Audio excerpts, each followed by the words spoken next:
Welcome to the deep dive. Today we're looking into something quite specific, but really fascinating. The clothing worn by the Amish community. Yes, it's more than just clothes, isn't it? It's a whole expression of faith and their community values. Exactly.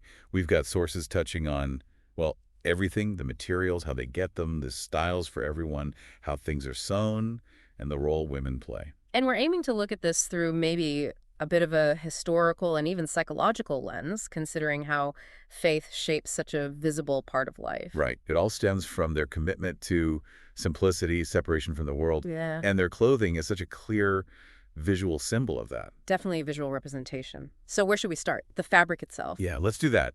What are these clothes actually made of? Our sources mention natural fabrics mostly. Cotton, wool. Cotton for every day, mainly. It's breathable, easy to look after. Wool, obviously, for warmth in winter. Sometimes linen, too, though maybe less common. And these are quite plain, unadorned fabrics. How does that choice connect to their broader beliefs? Well, it ties directly into that idea of living modestly, practically. It's about honoring God's creation, they might say, by using these simple, functional materials. Not flashy. Reflecting the beauty and function, maybe. Sort of, yes. Mirroring the purpose they see in God's creation itself. It's intentional. And the colors reinforce that, right? Yeah. We see lots of solid, muted tones. Black, navy blue, some browns, grays. Very different from mainstream fashion. Oh, completely. Those colors are all about humility, avoiding self-attention. It's a very conscious choice to focus inward on character and spiritual life rather than outward appearance.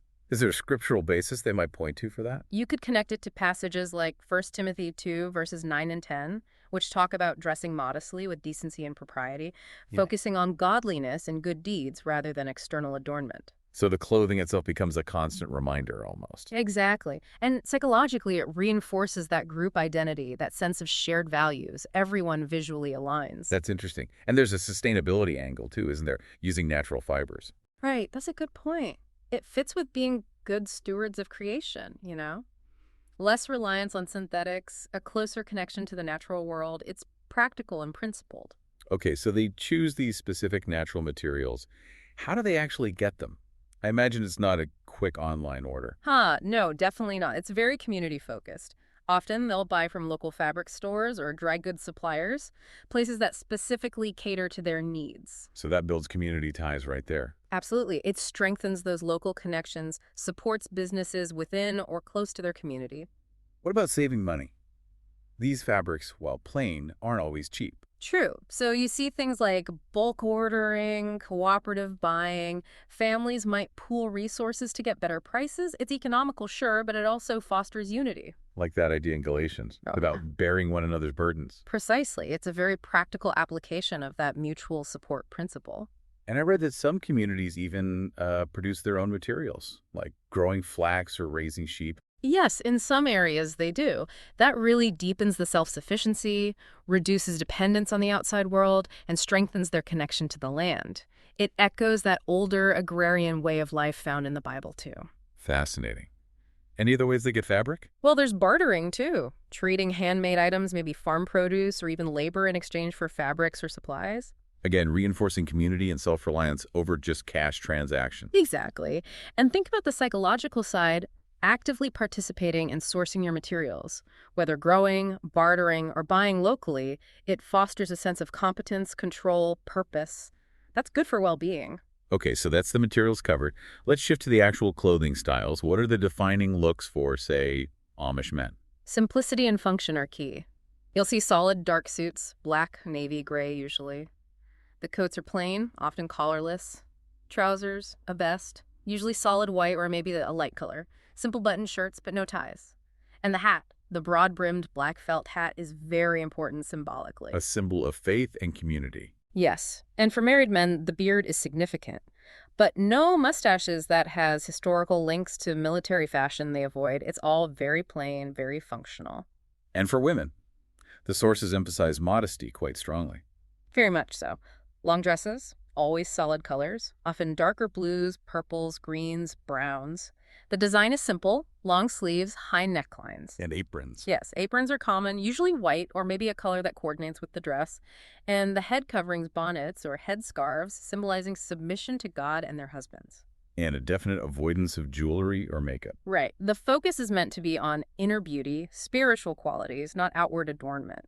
Think of 1 Peter 3, verses 3 and 4, about the unfading beauty of a gentle and quiet spirit. It's a consistent message across both men's and women's attire. What about children? They basically wear miniature versions of the adult styles. Little boys in small suits, little girls in dresses and aprons like their mothers. So those values are instilled visually from a very young age. Exactly. It reinforces their identity, their belonging within the community, right from the start.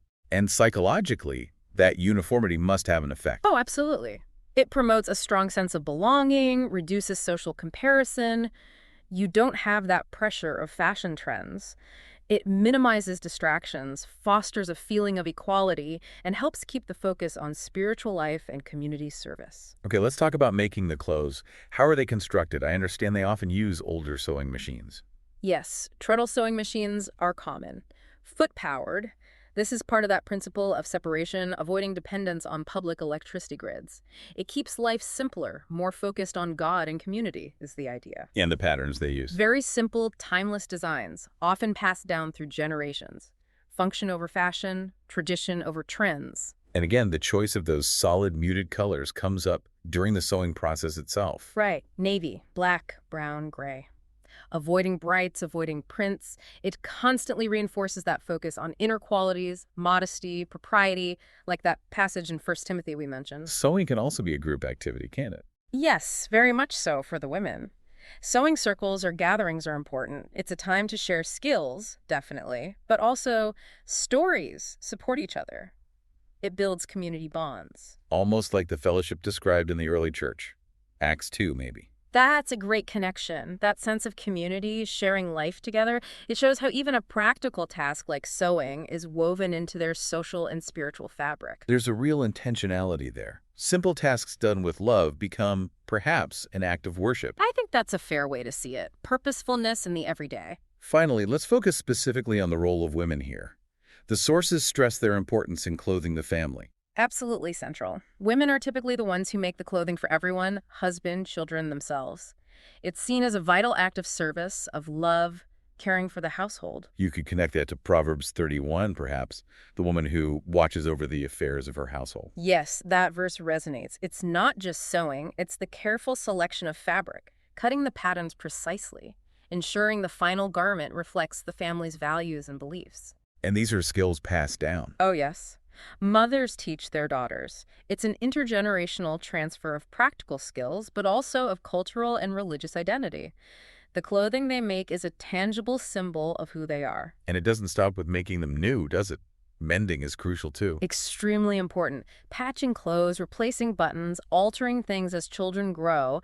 It's about resourcefulness, good stewardship, making things last. Like that teaching of Jesus in John 6, gather the pieces, let nothing be wasted. Exactly. That principle of stewardship applies directly. It really highlights the essential role women play, not just in the home, but in upholding the community's values through this very practical work. So pulling it all together, it's clear that Amish clothing is so much more than just, well, clothes. So much more. It's a deeply woven expression of their Christian faith, their commitment to their community, and those core values of simplicity, modesty, separation, and self-sufficiency. Every choice, the natural materials, the local sourcing, the specific styles, the way they're made and maintained, it all points back to those fundamental beliefs.